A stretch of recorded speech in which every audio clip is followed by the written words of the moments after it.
आप सभी को अहोई अष्टमी के इस पावन पर्व की हार्दिक शुभकामनाएं। आंखों के तारों के लिए तारों को अर्घ्य, जिगर के टुकड़े के लिए निर्जला व्रत। स्वस्थ हो तन, आयु हो लंबी, पूजन कर पूरे दिन, किया यही संकल्प।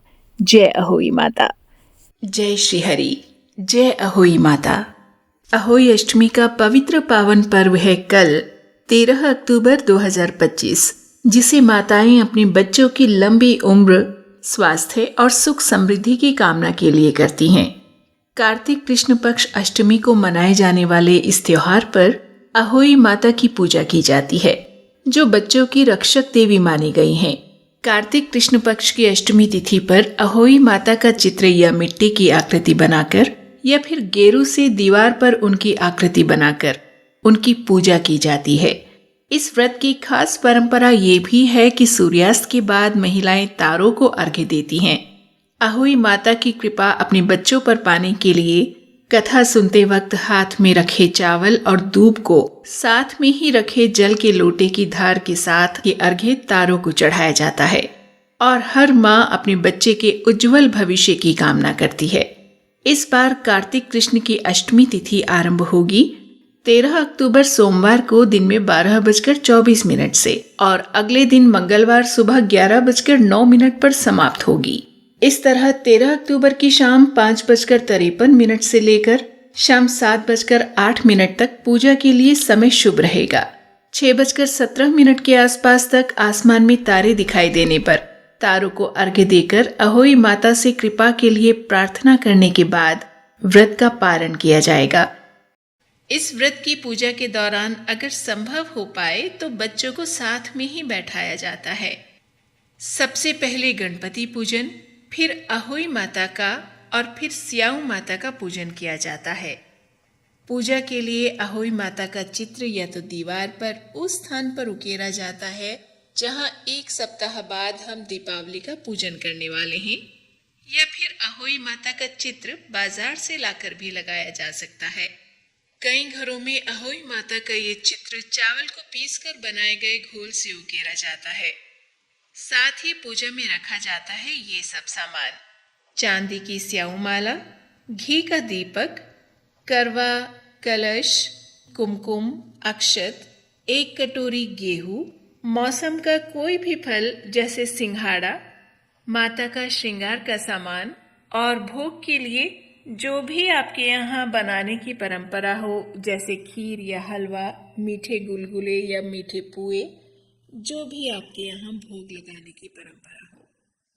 इस व्रत की कथा कहने से पहले कुछ नियम भी बताना जरूरी होगा, जैसे इस दिन किसी भी प्रकार से होने वाली जीव हत्या से बचा जाना चाहिए। इसके लिए झाड़ू लगाना, सब्जी काटना या मिट्टी खोदने जैसे कामों को करने से भी व्रत करने वाली महिलाएं बचती हैं, क्योंकि इन सब कामों को करते वक्त किसी भी छोटे से छोटे जीव की हत्या का दोष लगने की संभावना होती है।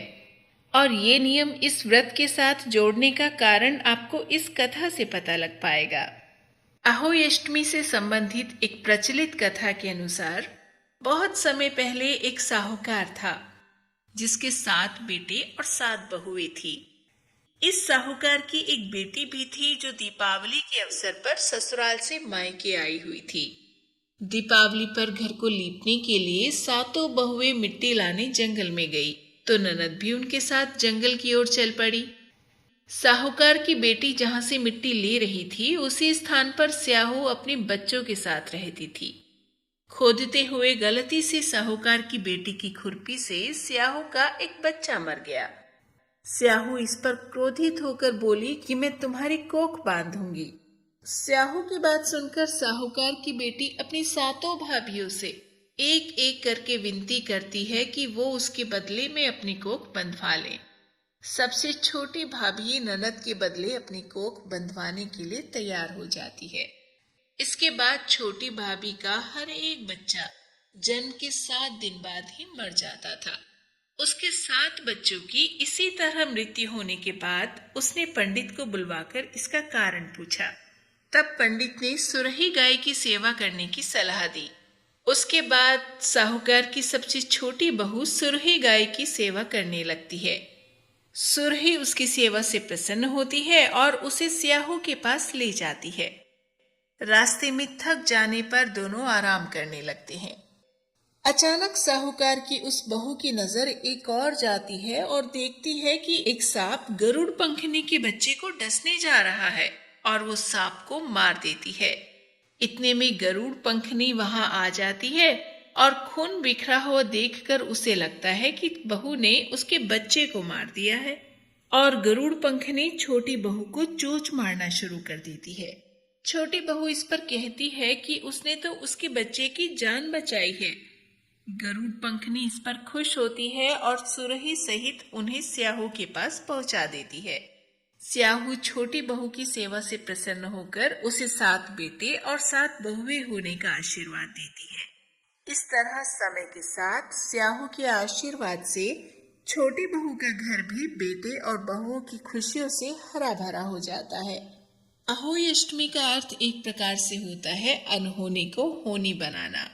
अब यहीं वाणी को विराम।